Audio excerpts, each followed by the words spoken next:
السلام علیکم ناظرین، سب سے پہلے وزیر آباد کے حوالے سے تعارف ہو جائے۔ وزیر آباد گوجرانوالہ ڈویژن میں واقع ہے۔ وزیر آباد جی ٹی روڈ پہ واقع ہے، دریائے چناب کے کنارے پہ آباد ہے اور دریا کی دوسری سائڈ پہ گجرات شروع ہو جاتا ہے۔ دریا کی مچھلی کھانے کے لیے بھی لوگ وزیر آباد کا رخ کرتے ہیں۔ وزیر آباد سے 15-20 کلومیٹر کے فاصلے پہ سمڑیال ایئرپورٹ واقع ہے۔ وزیر آباد سے سیالکوٹ روڈ پہ 2 کلومیٹر کے فاصلے پہ مولانا ظفر علی خان کا مقبرہ ہے۔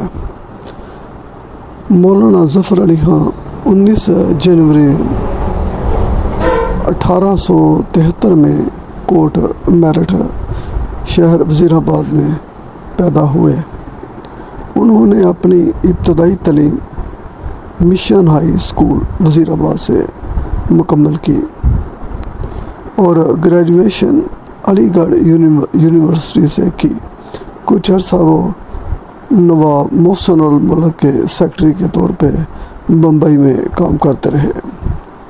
اس کے بعد کچھ مترجم کی حیثیت سے حیدرآباد دکن میں کام کیا اور محکمہ داخلہ میں جاب کرتے رہے۔ اخبار دکن ریویو جاری کیا اور بہت سی کتابیں تصنیف کر کے اپنی حیثیت بطور ادیب و صحافی خاصی مستحکم کی۔ 1908 میں لاہور میں آئے، روزنامہ ذمہ دار کی ادارت سنبھالی، جسے ان کے والد مولوی سراج الدین احمد 1903 میں شروع کیا تھا۔ مولانا کو اردو صحافت میں بابِ صحافت بھی کہا جاتا ہے اور ذمہ دار اخبار پنجاب کا مشہور اخبار بن گیا۔ اخبار اردو میں ہونے کی وجہ سے مسلمانوں میں بیداری اور سیاسی شعور اجاگر ہوا۔ اخبارات کی کمائی کا جو ذریعہ اشتہارات ہوتے ہیں، اشتہارات محدود اور اخبار کی شائع بھی محدود ہونے کی وجہ سے مالی مشکلات بھی آئیں اور عملے کی تنخواہوں کی ادائیگی میں بھی مشکلات آئیں۔ پنجابی بھی مختلف جگہ پہ مختلف انداز میں بولی جاتی ہے، اس لیے اردو کو ترجیح دی گئی۔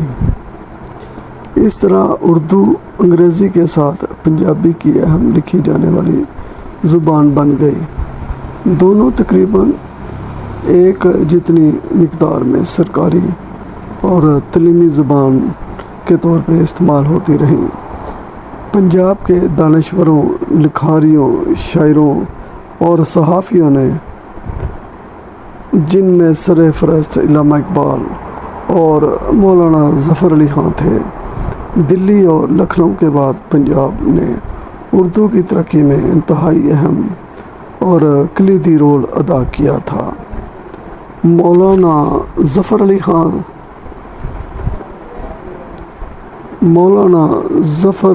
خان صاحب نے 8 جولائی 1935 کو شہید گنج مسجد لاہور کو گردوارہ بنانے کے خلاف نیلی پوش تحریک چلائی۔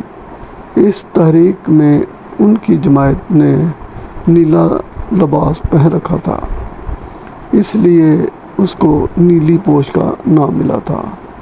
مولانا ظفر علی خان نے 27 نومبر 1956 کو وزیر آباد کے قریب اپنے آبائی شہر کرم آباد میں وفات پائی اور ان کی نماز جنازہ محمد عبدالغفور ہزاروی صاحب نے پڑھائی اور اس طرح وہ تحریک آزادی کا روشن ستارہ ہم سے جدا ہو گیا، مگر ان کی خدمات جو ملک اور قوم کے لیے انہوں نے کی اور جو انہوں نے اپنی تصانیف لکھی وہ ہمارے لیے مشعل راہ ہیں، اور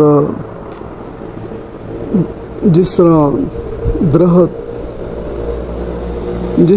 درخت اور کنواں صدقہ جاریہ ہوتے ہیں، اسی طرح وہ تحریریں جو انسانیت کی فلاح کے لیے لکھی جاتی ہیں وہ بھی صدقہ جاریہ ہوتی ہیں، اور وہ انسانیت کی بہتری کی خدمات انجام دیتی رہتی ہیں۔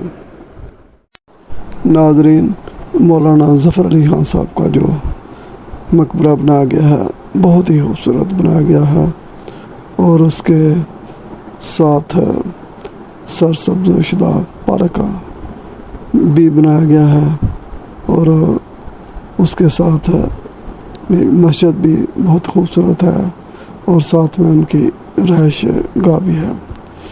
آپ مقبرے کو چاروں طرف سے دیکھیں تو ہر جگہ سے وہ مختلف زاویہ پیش کرتا ہے، تو بہت ہی خوبصورت ہے، بہت ہی اعلیٰ معیار کا کام کیا گیا ہے، اور حکومت پاکستان نے ان کی خدمات کے صلے میں ان کے لیے انتہائی خوبصورت یہ آخری رام گاہ کو تعمیر کیا ہے۔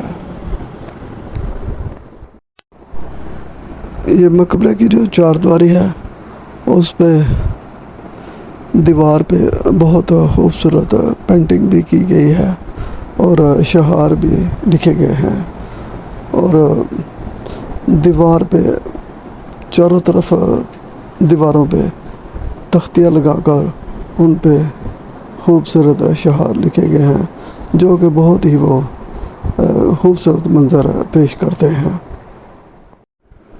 پھر ملیں گے انشاءاللہ کسی نئے موضوع کے ساتھ۔